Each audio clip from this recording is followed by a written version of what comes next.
বিসমিল্লাহির রহমানির রহিম। আসসালামু আলাইকুম রহমতুল্লাহ। কেমন আছেন সবাই? আলহামদুলিল্লাহ, আমি ভালো আছি। মারিয়ামের রান্নাঘরে সবাইকে স্বাগতম জানাই।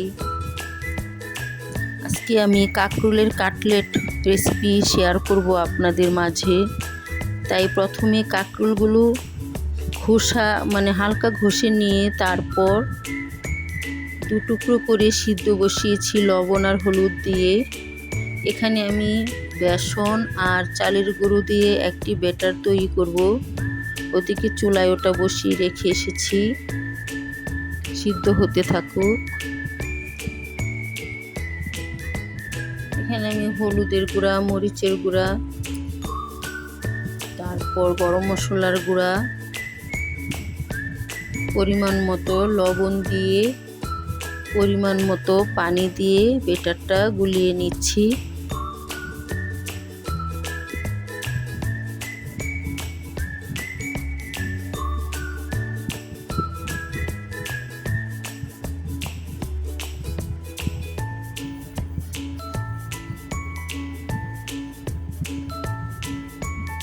ব্যাটার গোলানো হয়ে গিয়েছে। এখানে কাঁকরোলগুলো সিদ্ধ হয়ে গিয়েছে।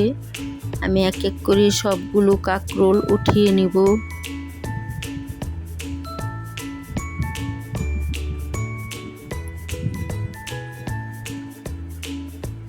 এখন কাঁকরোলের মাঝখান থেকে বিচিগুলো উঠিয়ে নিব, তারপর বিচিগুলো ব্লেন্ড করে নেব।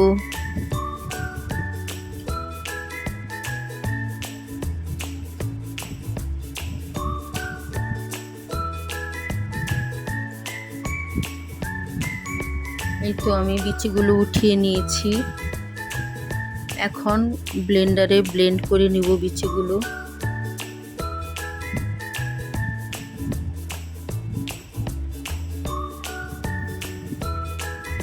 ব্লেন্ড করে নিয়েছি।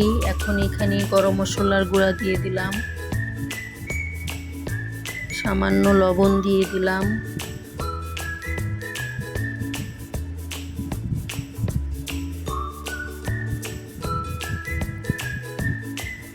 পরিমাণ মতো মরিচের গুঁড়ো দিলাম, হলুদের গুঁড়া দিলাম,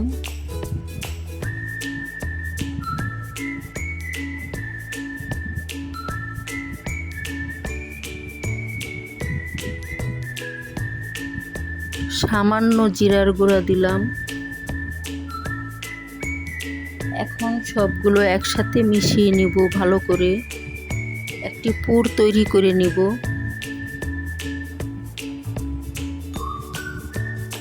যেহেতু কাঁকরোলের বিচি অনেকে খেতে চায় না, বাচ্চারা তো খেতেই চায় না, সেজন্য বিচিগুলো ব্লেন্ড করে নিয়েছি। এখন আর বাচ্চারা কিছুই বুঝতে পারবে না।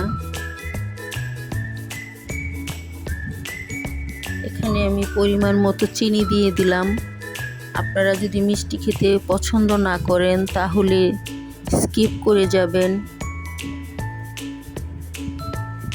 এখন পুরগুলো আমি কাঁকরোলের ভিতরে দিয়ে দিব।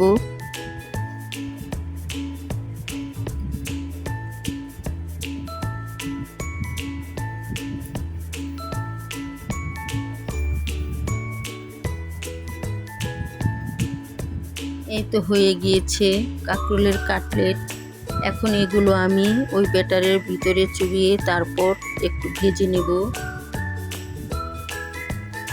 কড়াইয়ে সাদা তেল দিয়ে দিলাম,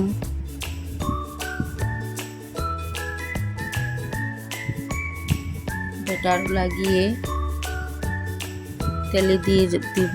এখন একটা কথা বলে রাখি, এখানে আমি অফ ক্যামেরায় সবগুলো কাঁকরোল ভেজে নিয়েছি। এটা এখানে দেখানো হয়নি। এরকম করে আমি সবগুলো কাঁকরোল ভেজে নেব।